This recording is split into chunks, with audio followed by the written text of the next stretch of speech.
Bien, buenas noches, Dios les bendiga a todos. Vamos a leer el final. Hoy es el capítulo final y la conclusión de este libro que se llama Job, un hombre de resistencia heroica. Capítulo 22. Lo que Job nos enseña en cuanto a nuestro Dios. Una comunicación clara es esencial. Las personas apropiadas deben comunicar las cosas apropiadas a los destinatarios apropiados. Cuando estas tres cosas no están alineadas, las cosas salen mal. Una pareja decidió disfrutar de un largo fin de semana en la soleada Florida para calentarse durante un invierno particularmente frío. Por tener ambos profesiones muy llenas de actividad, no les resultó posible coordinar sus itinerarios de viaje, por lo que decidieron que el esposo volaría a Florida el jueves y ella lo haría al día siguiente. Después de llegar, como había sido planificado, el hombre se registró en el hotel. Una vez que estuvo en su habitación, abrió su computadora portátil para enviar a su esposa un breve mensaje electrónico, pero accidentalmente omitió una letra de su dirección y envió el mensaje sin darse cuenta de su error a otra persona. En otro lugar, una viuda acababa de regresar del funeral de su esposo, quien había sido un ministro del Evangelio durante muchos años y que había partido a la gloria tras un ataque cardíaco. Sintiéndose sola y esperando encontrar algunos mensajes de condolencia de algunos parientes y amigos, la viuda se sentó para ver sus mensajes electrónicos. Después de leer el primer mensaje, se desmayó y cayó al piso. Su hijo llegó corriendo a la habitación, halló a su madre inconsciente, miró luego la pantalla de la computadora y leyó lo siguiente: A, mi querida esposa; D, su esposo ausente. Asunto: ya llegué. Acabo de llegar y fui chequeado. Todo estuvo muy bien después de mi partida. También verifiqué que todo esté preparado para tu llegada mañana. Nos veremos. Espero que tu viaje sea tan sin contratiempos como el mío. Postdata: la verdad es que aquí hace bastante calor. La mala comunicación puede llevar a malentendidos serios. Eso vale también para las verdades bíblicas. Cuando una información correcta llega a los oídos de alguien incapaz de entenderla, se produce la confusión, especialmente si el receptor no entiende el contexto en que fue escrita la Biblia. Cintia y yo tenemos unos buenos amigos, una pareja que, junto con su joven hijo, estaban disfrutando de la temporada de Navidad juntos. El padre decidió poco después de terminar las festividades que los tres leerían toda la Biblia durante el año siguiente y que lo harían como una familia. Cada mañana o cada noche los tres se sentarían para hacer la lectura de toda la escritura. Comenzaron por supuesto con el libro de Génesis. No pasó mucho tiempo sin que leyeran que Adán y su mujer estaban desnudos y que no se avergonzaban por eso. El muchacho arrugó la frente, bajó la cabeza y escuchó en silencio. Poco después leyeron que Adán tuvo relaciones sexuales con su mujer y ella dio a luz a su hijo. No muchos párrafos más adelante, el hermano mayor asesinó al hermano menor y luego en el capítulo 5 Adán tuvo de nuevo relaciones con su mujer y ella concibió otro hijo llamado Set. El joven seguía con la cabeza inclinada. Todo eso condujo a la historia de Noé y del diluvio que destruyó al mundo. Pero la historia de Noé, como puede usted recordar, termina de manera vergonzosa cuando se embriaga, se desnuda en su tienda y su hijo entra y ve la desnudez de su padre. Noé muere en un contexto enturbiado por el pecado, la vergüenza y el fracaso. Un par de días después estaban leyendo en el capítulo 19 de Génesis la historia de Sodoma y Gomorra. Hasta allí aguantó. El muchacho dijo: no sigas, papá, ¿tengo que escuchar todas esas cosas? Usted y yo sabemos que no había nada de malo en lo que estaba siendo leído, pero a los oídos de su joven hijo, él no podía sino preguntarse: ¿qué hacen esas cosas en la Biblia? Los nuevos creyentes pueden tener la misma reacción. La verdad de las escrituras puede resultarles confusa, especialmente si Dios está involucrado en hechos extraños. ¿No puede usted imaginar a un joven creyente que no sabe mucho acerca de nuestro Padre Celestial preguntando: ¿por qué un Dios bueno permitió que su pueblo escogido, los judíos, vivieran más de 400 años como esclavos en Egipto? ¿Por qué un Dios bueno hace eso? ¿Por qué un Dios amoroso alentó la destrucción de todos los cananeos cuando Josué y sus hermanos hebreos invadieron la tierra, empezando por Jericó? ¿Cómo es que cada uno de ellos tenía que ser liquidado? ¿Cómo pudo un Dios santo llamar a David un varón conforme a su corazón, a pesar de que más tarde fue culpable de adulterio y homicidio y de que fue en realidad un polígamo? Y lo más desconcertante, ¿cómo pudo un Dios compasivo y amoroso cruzarse de brazos dejando que un hombre fiel e íntegro como Job sufriera como lo hizo? Los malentendidos hacen que muchas personas no confíen en Dios. Si Él es tan lleno de compasión y justicia, si Dios quiere que clamemos a Él cuando tenemos una necesidad, ¿por qué aprobó algo tan cruel como el maltrato de Satanás a Job? Todas estas son preguntas difíciles. Quizá debemos dejar que sea Job quien responda. ¿Qué piensa él? Ya que fue él el que pasó por todo eso. Es muy lógico que nosotros no digamos nada y que aprendamos lo que Job quiere enseñarnos acerca de Dios. En vez de convertir este capítulo final de este libro en un largo y complicado tratado teológico, basado en numerosas partes del libro de Job, pienso que sería de ayuda que limitemos nuestros pensamientos al último capítulo. Como hice en el capítulo anterior, tengo 7 lecciones específicas que creo que Job nos enseñaría en cuanto a Dios. Si él estuviera vivo hoy, afortunadamente sus inspiradas palabras, fueron presentadas para que nosotros las leamos. A pesar de la pluma de Job, podemos comprender mejor a nuestro Dios. 7 lecciones acerca de nuestro Dios. Job estuvo escuchando calladamente el extenso mensaje de Dios que comienza en el capítulo 38 y que no termina sino hasta el final del capítulo 41. Curiosamente, él nunca responde las preguntas de Job, ni se acerca siquiera a lo que éste le ha planteado. Más bien usted recordará que Dios pasea a Job por el universo y por las profundidades del mar y que le habla de varios de los animales del campo y de las aves del cielo. Aunque Dios no responde a las preguntas de Job, antes de que termine el libro y aún con las llagas, está postrado sumisamente delante del Señor, aquel que lo permitió todo, que de hecho probó personalmente lo que le sucedió a su siervo Job.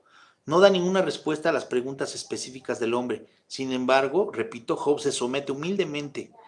De seguro aprendió algunas cosas acerca de Dios que nosotros necesitamos conocer.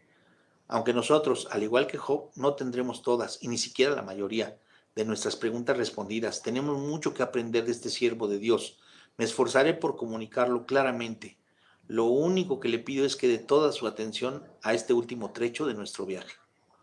Job 42, 1 y 2. Job respondió al Señor, le dijo, yo sé bien que tú lo puedes todo. La primera lección que Job nos enseña es, no hay nada que Dios no pueda hacer. Después de haber escuchado y comprendido el poder sin límites de su Dios infinito, Job expresa esa comprensión de la manera más sencilla. Tú puedes hacer todas las cosas, es decir, Dios es omnipotente. La primera parte de esta interesante palabra, omni, significa todo, y por supuesto, potente significa poderoso o efectivo. Dios es todopoderoso. Esto significa que Él no tiene limitaciones, que no necesita la aprobación de nadie y que no enfrenta obstáculos que estorben su actividad en modo alguno. Sus acciones siguen su curso sin ninguna resistencia. Las obras de nuestro Padre Celestial son siempre y completamente efectivas.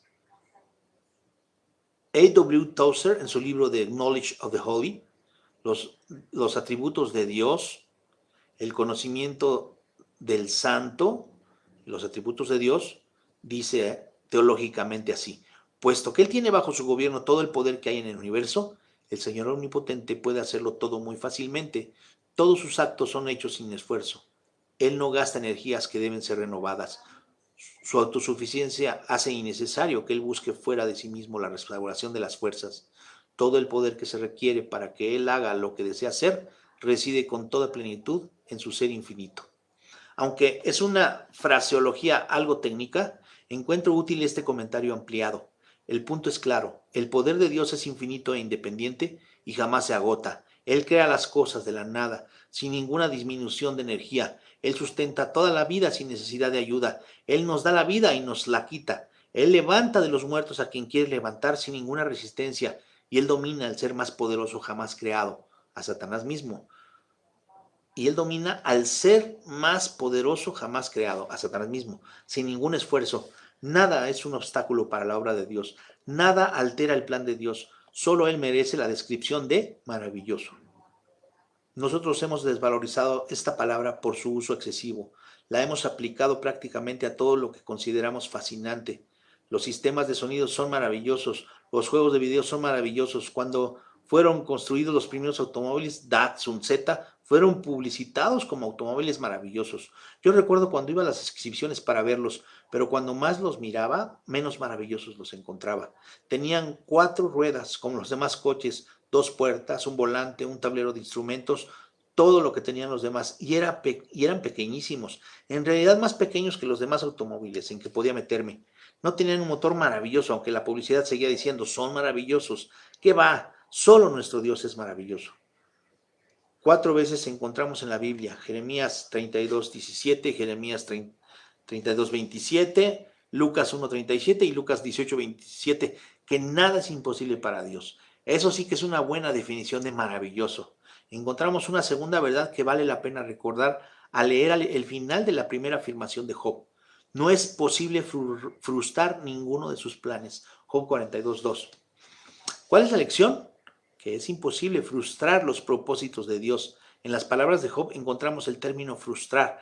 Las prioridades de Dios jamás pueden ser frustradas. La palabra hebrea se deriva del verbo que significa cortar. Ningún propósito de Dios puede ser cortado. El propósito de Dios no puede ser bloqueado, restringido o detenido. La intención de Dios no puede ser alterada ni trastocada. Lo que Él se propone hacer se hará sin demora, sin obstáculos y sin falta. Todo lo que sucede en esta tierra cae exactamente dentro del plan que Él se ha propuesto. Sí, exactamente. Nada de lo que ocurre es un recurso de respuesta de último minuto. Por tanto, a Dios nunca lo sorprende nada. Todo lo que ocurre se desarrolla precisamente como Él lo ha planeado en su omnisciencia. Las cosas que ocurren en la tierra nunca escapan de su control. Permítame recordarle las palabras de un antiguo rey que se recuperó de su locura y que entendió que el Dios vivo estaba haciendo su voluntad en su vida. Daniel 4:35. Todos los habitantes de la tierra son considerados como nada. Él hace según su voluntad con el ejército del cielo y con los habitantes de la tierra. No hay quien detenga su mano ni quien le diga, ¿qué haces? No hay quien detenga su mano. Es otra forma de decir, ningún propósito de Dios puede ser frustrado. Nadie puede anular las intenciones del Señor. Nadie puede evitar ni estorbar sus planes. Estos se desarrollarán como Él lo ha predeterminado. No le tenga temor, por favor, a esta grandiosa doctrina. Si usted es como yo, hallará consuelo en ella. Job se ha recuperado de su desvarío, pero ha soportado un largo y enloquecedor episodio de desgracia y humillación, de congoja y de dolor físico y emocional. Ha sido degradado al nivel de un hombre sin hogar después de haber sido el más grande de todos los orientales. Job está al otro lado de todo eso y es hora, cuando está comenzando a entender, entiéndalo usted también, a pesar de no haber recibido respuesta a ninguna de sus preguntas, que Él está a merced de su gran Dios, cuyo propósito no puede ser frustrado. Dios sigue siendo aquel que todo lo hace bien. La sumisión de Job fue el resultado de esa toma de conciencia. Sin una respuesta a todos los porqués de sus preguntas, sabe que puede confiar en su Dios. Esto nos lleva a la tercera lección que vale la pena recordar. Los planes de Dios están más allá de nuestra comprensión y son demasiado profundos para ser explicados. ¿Quién es ese que encubre el consejo con palabras sin entendimiento? Ciertamente dije cosas que no entendía, cosas demasiado maravillosas para mí, las cuales jamás podré comprender. Job 42:3. Es decir, dije imprudentemente cosas que están más allá de mi comprensión. Hablé tonterías de maravillas que no entiendo. Hace falta humildad para decir eso. Si usted me preguntara cuál es el mensaje central del libro de Job, le habrá leído Job 42:3. El propósito de la historia de Job es que lleguemos a entender que los planes de Dios están más allá de nuestra comprensión y demasiado profundos para ser explicados. No vacile en reconocer que hay ocasiones en las que nos sentimos completamente decepcionados de Dios. Hemos actuado bien, hemos hecho todo como debía ser, pero miren lo que ha sucedido. ¿Cómo pudo Él permitir tal cosa? Porque Dios se ha revelado como bueno y justo, compasivo y amoroso. Esperamos que responda de acuerdo con su carácter como nosotros lo entendemos, pero Él no actúa como esperamos. Philip Yancey, en su libro Desilusionado con Dios, habla de eso de una manera directa y honesta. Se me ocurren varias cosas útiles que Dios habría podido decir. Job, siento de veras lo que ha sucedido. Has padecido muchas pruebas injustas por mí y estoy orgulloso de ti. No sabes lo que esto significa para mí, e incluso para el universo. Unos cuantos halagos, una dosis de compasión o por lo menos una breve explicación de lo que sucedía detrás del telón, en el mundo invisible. Cualquiera de esas cosas le habría dado un poco de alivio a Job.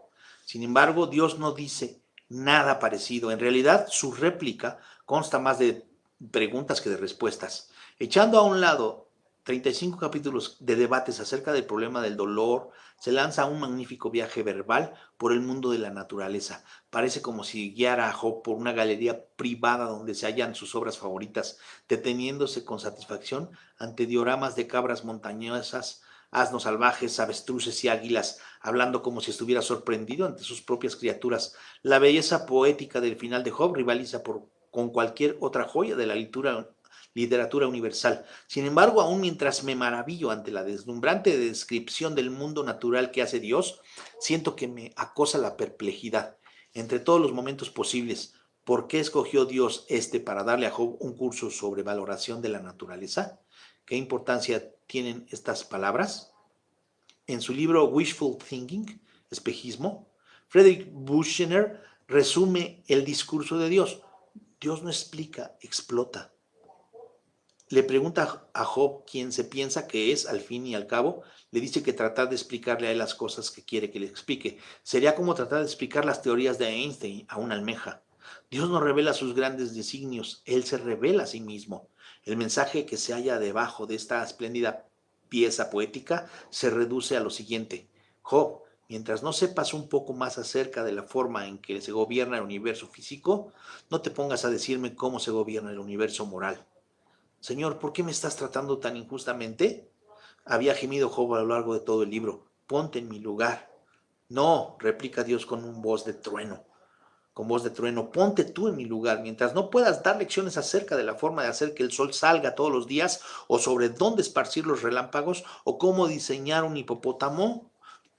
No juzgues la forma en que gobierno al mundo, mejor cállate y escucha. La impresión que causa el discurso de Dios en Job es casi tan asombrosa como el discurso mismo. A pesar de que Dios nunca responde a la primera de todas las preguntas acerca de la difícil situación de Job, el estallido de la tormenta lo apacigua, se arrepiente en polvo y ceniza y queda barrido todo rastro de desilusión con Dios. Dios no da explicaciones, quizás porque el conocer y comprender su voluntad puede que no nos ayude mucho. Deténgase y pregúntese, ¿saber el por qué ayuda en verdad? ¿Desaparece el dolor cuando conocemos la causa? Tenemos un mundo lleno de catástrofes horrorosas, de balaceras indiscriminadas por parte de francotiradores escondidos, de aviones, jets que se estrellan contra altos edificios, un mundo donde se envenena deliberadamente a personas recluidas en ancianatos, de violadores y asesinos, de madres que asesinan a sus propios hijos, de sequías y hambrunas, de esposas que arrollan con sus vehículos a sus maridos, de sacerdotes que molestan sexualmente a pequeños niños inocentes, de predicadores empaucadores y fraudulentos, de altos ejecutivos de compañías que se aprovechan injustamente de sus empleados. La lista es interminable. ¿Cómo puede Dios permitir esas cosas? Nos ayudaría en realidad saber el por qué. En un mundo caído lleno de gente depravada que actúa con la más negra conciencia, ¿el saberlo cambiaría lo que anda mal?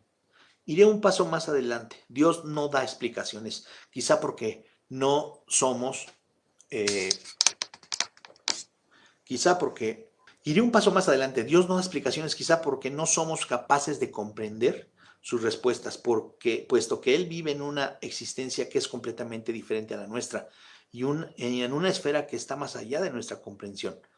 La nuestra es sensorial y limitada por el espacio y el tiempo, dentro de los rígidos límites de las leyes de la física. ¿Cómo podemos entenderlo? Ninguna de nuestras limitaciones se aplica a él. Entonces, ¿qué podría darnos la capacidad para entender su plan?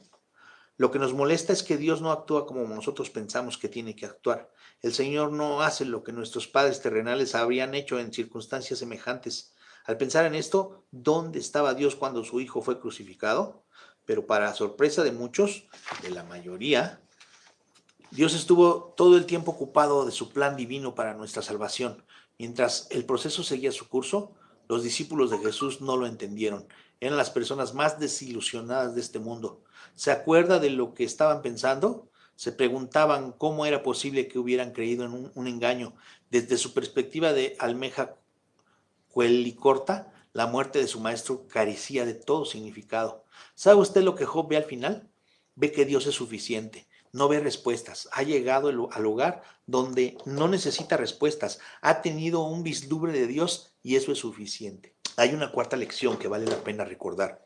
Solo a través de la instrucción divina podemos humillarnos a nosotros mismos y descansar en la voluntad del Señor. Job 42, 4 al 6.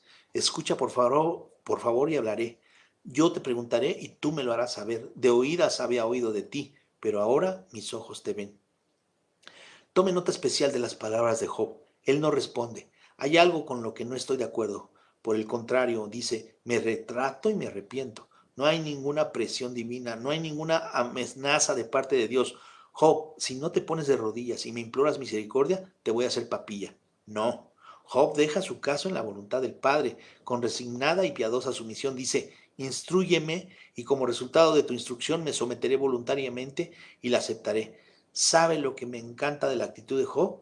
Lea esto con mucho cuidado. No dice nada de sus derechos, no hay ni una pizca de exigencia personal, no hay ninguna expectativa o demanda, no hay siquiera el ruego de que Dios lo entienda o que lo defienda frente a sus conflictivos amigos. Además, no hay nada de autocomiseración, nada de un espíritu malhumorado o depresión. Job está completamente tranquilo, su ser más profundo está por fin en paz.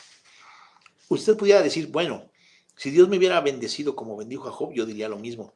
Espere un momento, Dios todavía no le ha dado alivio ni lo ha premiado.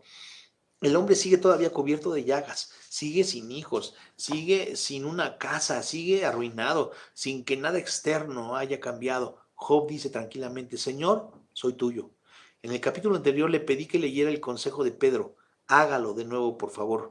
Primera carta de Pedro 5, 6 y 7. Humillaos pues bajo la poderosa mano de Dios para que Él os exalte al debido tiempo. Echad sobre Él toda vuestra ansiedad porque Él tiene cuidado de vosotros. Fíjese en Él.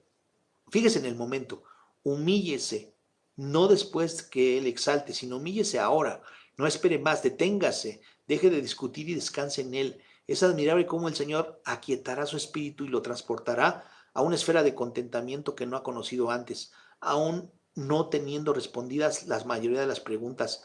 Los filósofos de este mundo exigen respuestas. El creyente que ya ha aprendido, a pesar de todo, a confiar en Dios a través de esta clase de experiencias tan severas no exige nada. Las congojas desaparecen lentamente una tras otra. Re- ¿Recuerda mi anterior comentario en cuanto al arrepentimiento verdadero? Un corazón contrito no hace demandas ni tiene expectativas. Ese es Job, aquí y ahora. Es una visión hermosa. Tengo que añadir que Job no tiene el monopolio del contentamiento. Usted también puede reclamarlo. Estamos listos para la quinta lección. Cuando llega el momento del ajuste de cuentas, Dios siempre es justo. ¿Recuerda tu comentario anterior? Dios no hace ajuste de cuentas siempre a final de mes. Hemos llegado ahora al punto de que habíamos estado esperando. Llamémoslo el escritorio de ajuste de cuentas de Dios. El Señor ha estado observándolo todo con paciencia y benignidad, tomando nota de lo que decimos. A Él no se le escapa ninguna palabra sin fundamento. No solo sabe quién dice las cosas, sino también el por qué. Sabe quién dijo la verdad y quién no. Él se encarga en su escritorio de ajuste de cuentas de los que actúan mal. Bendice a los que han caminado con Él. Perdona a los que le traen ofrendas y se humillan delante de Él. Dios restaura, Dios premia, Dios sana, Dios honra a Job por haber orado por sus amigos con un corazón sincero. Dios lo vio todo. Le sugiero que subraye Hebreos 6:10 en su Biblia, porque Dios no es injusto para olvidar vuestra obra y el amor que habéis demostrado por su nombre, porque habéis atendido a los santos y lo seguís haciendo. Eugene Peterson traduce así las primeras palabras en The Message. A Dios no se le escapa nada. Algunos de ustedes que han leído mis palabras, han sido víctimas de abusos terribles, han sido víctimas de la peor clase de maltratos. De ustedes se han aprovechado personas en las cuales confiaban, han sido abandonados por su cónyuge, han sido tratados injustamente, algunos los han robado, han perdido una fortuna por un procedimiento fraudulento. Cada uno de ustedes pudiera contar una historia de abuso y abandono, de calumnias y de trato injusto, y nunca se les ha hecho justicia. Sin embargo, vuelva a esta gran verdad. Dios no olvida, simplemente no ajusta sus planes a los nuestros. Su escritorio de ajuste de cuentas no funciona en el horario de 9 a 5. No se encarga de nuestro caso cuando nosotros queremos que se encargue. Yo quería que a Dios le diera duro a Elifaz. Yo quería que Dios le diera duro a Elifaz desde el mismo momento en que le dijo esa primera palabra de insulto a Job. Este ha soportado callado y con paciencia los sarcásticos insultos. Por fin Dios les dice: Elifaz, Bildad y Sofar, ustedes han actuado mal. Job ha esperado todo este tiempo para ser reivindicado. ¿Recuerda cómo se produjo esto? Sin fanfarria. Job 42:7. Jehová dijo a Elifaz el temanita: mira, se ha encendido contra ti y tus dos compañeros, porque no habéis hablado lo recto acerca de mí, como mi siervo Job. Dios escuchó, sí, él escuchó. No había dicho nada hasta ese momento, pero él escuchó todo. El Señor no es injusto para olvidar una palabra sin fundamento. Y puedo asegurarle que Él no ha pasado por alto ninguna injusticia cometida contra usted. Dios tiene un plan perfecto y ese plan se está desarrollando. Cuando su calendario diga ya, fluirá la justicia y su escritorio de ajuste de cuentas se pondrá rápidamente en acción. El arreglo de las cosas por parte de Dios no es un plan fracasado. Dios no está sentado allá en lo más remoto del cielo, todo nervioso y frustrado, preguntándose qué va a hacer con lo que Job, con, qué va a hacer con nuestro mundo. Él sabe exactamente qué va a hacer y cuándo. Job ve eso con toda claridad ahora. Se da cuenta finalmente de que Dios no se le escapa nada. La sexta lección es maravillosamente alentadora. Nadie puede compararse con Dios cuando de bendiciones se trata. Job 42:9 del 13 al 15. ¿Leyó esto muy rápido? El final del versículo 9, subráyelo: y Jehová atendió, y luego Jehová restauró. El fin del versículo 10, aumentó Jehová al doble. El comienzo del versículo 12 dice: Jehová bendijo. Esas son palabras de gracia, declaraciones de favor divino. Permita que hagan en usted todo su impacto. Atendió, restauró, aumentó, bendijo.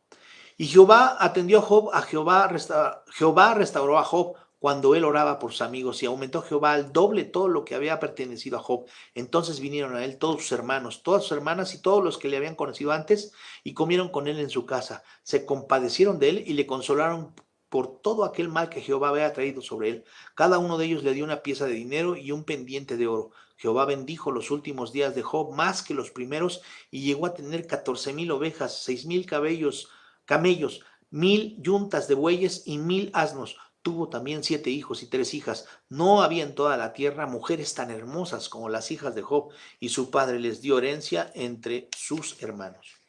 Por lo cínica que es nuestra sociedad, usted y yo hemos sido programados para no dar atención a las palabras de gracia y bendición, y así a las palabras negativas. Estas nos deprimen: matanzas en los lugares de trabajo, casas enmohecidas, desastres por el mal tiempo, familias destruidas, escarabajos en los árboles, incendios de bosques, altas tasas de divorcios, calamidades económicas, actos de terrorismo, gente sin techo, pastores en pecado, corazones destruidos, maltrato de niños, violencia intrafamiliar o adicción, padres que no cumplen con sus obligaciones económicas, muertes prematuras, constructores fraudulentos, desempleo creciente, escándalos entre ejecutivos de grandes compañías y atletas famosos, etcétera, etcétera, etcétera. Eso es lo que llena los noticiarios de la noche. Nunca oímos decir: mañana en la noche les informaremos solo buenas noticias. Por el contrario, siga en sintonía si cree que este informe fue malo. En un momento les daremos toda la información en cuanto al escándalo. La verdad es que hasta el que pronostica el tiempo dice parcialmente nublado, nunca dice principalmente soleado mañana. Siempre hay un 20% de posibilidades de que llueva. Nunca dice probablemente no lloverá, y además por lo general siempre se equivoca. Vaya forma de tener seguridad en su trabajo. Bueno, ya basta de todo esto. ¿A quién bendice Dios? A Job. Esta lección que aprendemos de Job es una gran noticia. Usted no ha olvidado que Job maldijo el día que nació, ¿verdad? O que se sintió agraviado por el hecho que no murió cuando fue puesto en el pecho de su madre. Fue él también quien dijo: no estoy tranquilo, no tengo paz, es decir, me siento agraviado por todo lo que ha sucedido. Es el mismo Job que es bendecido maravillosamente al final del libro. ¿Por qué razón? Por la gracia y más gracia.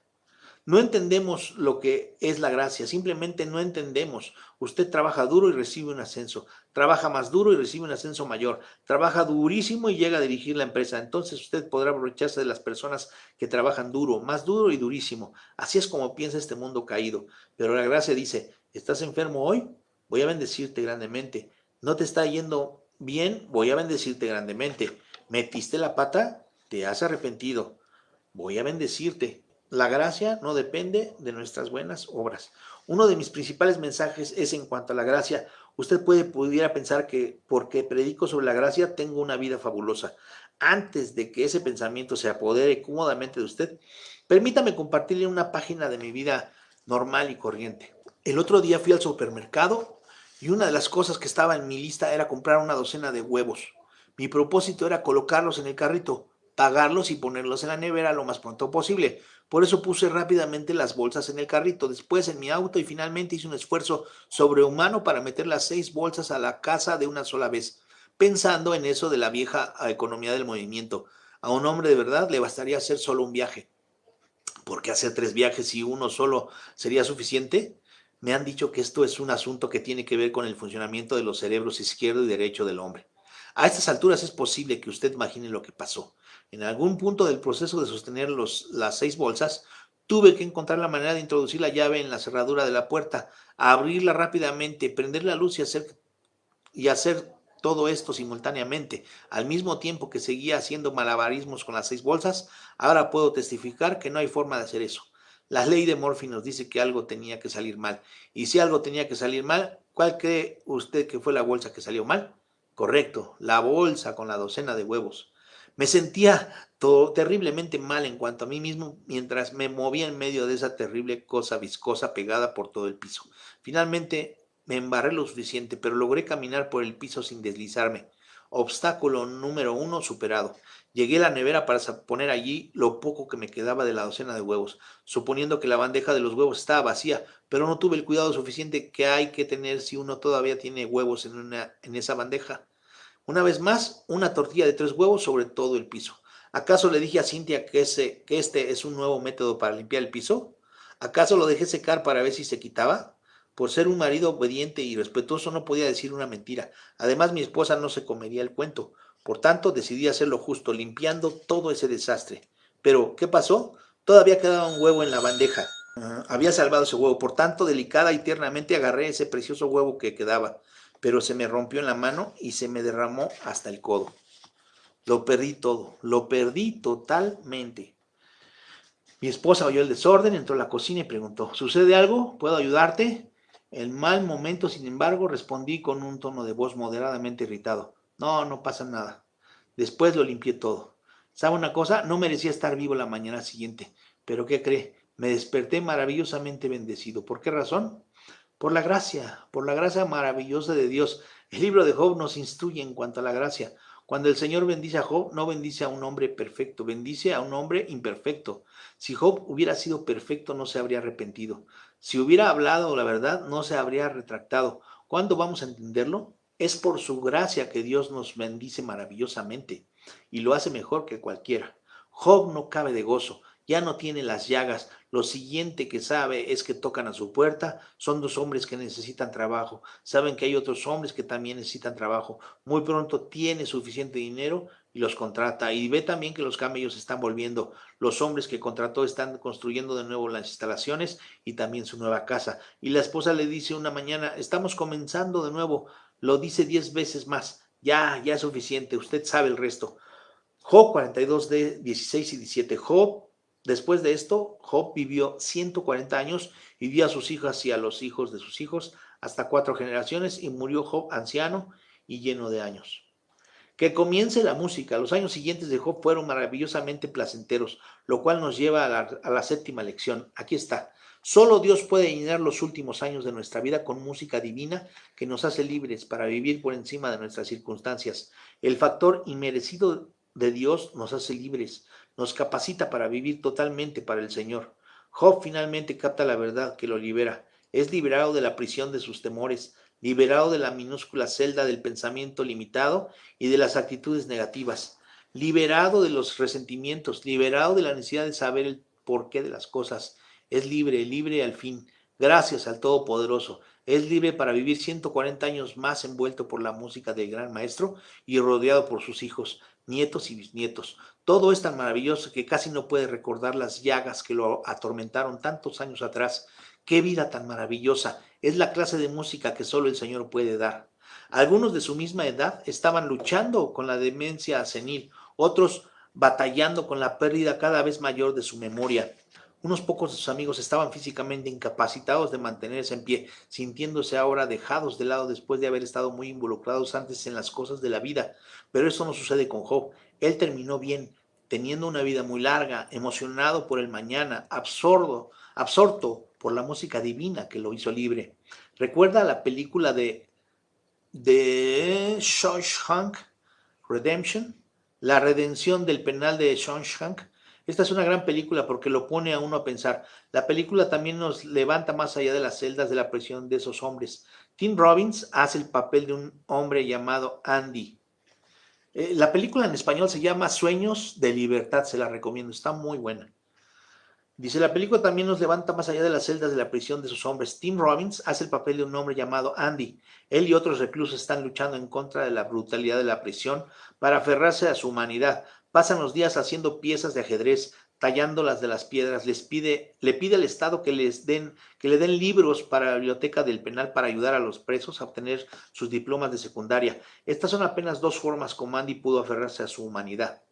Otra idea creativa le costó 2 semanas de incomunicación. Andy logra entrar al cuarto de sonido de la prisión y pone un disco de una gran ópera para que todos los reclusos la escuchen por primera vez. Cuando la música se oye en todas las celdas, en los baños y en el patio de la prisión, los presos se quedan paralizados y deslumbrados.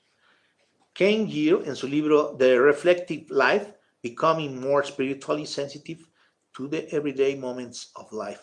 La vida reflexiva, más sensibilidad espiritual frente a los momentos de cada día. Nos cuenta que el actor Morgan Freeman, amigo de Andy y narrador de la historia, dice estas palabras con cuanto a ese momento. Hasta hoy no tengo la más remota idea de lo que esas dos damas italianas estaban cantando. La verdad es que no quiero saberlo. Es mejor que algunas cosas nunca se sepan. Me gustaría pensar que estaban cantando algo tan hermoso que no puede expresarse con palabras y que eso nos quebrantaba el corazón. Les digo que esas voces se remontaban cada vez más alto, más de lo que alguno se atreviera alguna vez a soñar.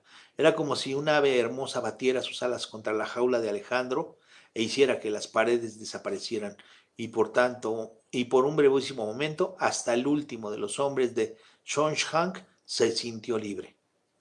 Eso es lo que hace la música de Dios por nosotros cuando terminamos nuestras vidas bien. Al igual que Job, somos libres al fin. Nuestro viaje con Job ha llegado a su final, pero nuestra amistad continuará durante toda la vida. Job muere viejo y lleno de años. Él llegó a conocer al Dios vivo, no a pesar de su sufrimiento, sino gracias al mismo. El sufrimiento lo puso de rodillas para finalmente rendirse delante de su Dios. Descansó en él con absoluta confianza. Le invito a confiar en Él ahora mismo, en la prisión de sus circunstancias. Deje que Dios sea Dios. Recuérdese a usted mismo fiel y regularmente que usted no es quien tiene el control. Usted está limitado, es pecador, está necesitado y es incapaz de liberarse a sí mismo. Por eso lo invito a la cruz. Es allí donde sus cargas son quitadas y donde comienza su música. Venga el Señor hoy, deje que la música comience. Es una canción de amor que le hace una invitación. Gracias, Padre, por tu fiel presencia. Gracias también por tus misteriosos designios. Te confiamos las lecciones que hemos comenzado a aprender. Gracias por el amigo que hemos conocido en las páginas de este libro, por las cosas que él nos ha enseñado, pero sobre todo, gracias por la heroica perseverancia que él ha modelado. Gracias por tu gracia que nos levanta por encima y más allá de los muros de la prisión y que nos da una canción para cantar, una canción que nos libera de las aflicciones y de nosotros mismos. Te lo pido en el incomparable nombre de Jesucristo nuestro Señor. Amén. Bueno, pues este es el final del libro, en el capítulo, pero el próximo viernes tendremos la conclusión. La conclusión es muy importante. Nos vemos el domingo, que descanse, que Dios le bendiga y hasta pronto.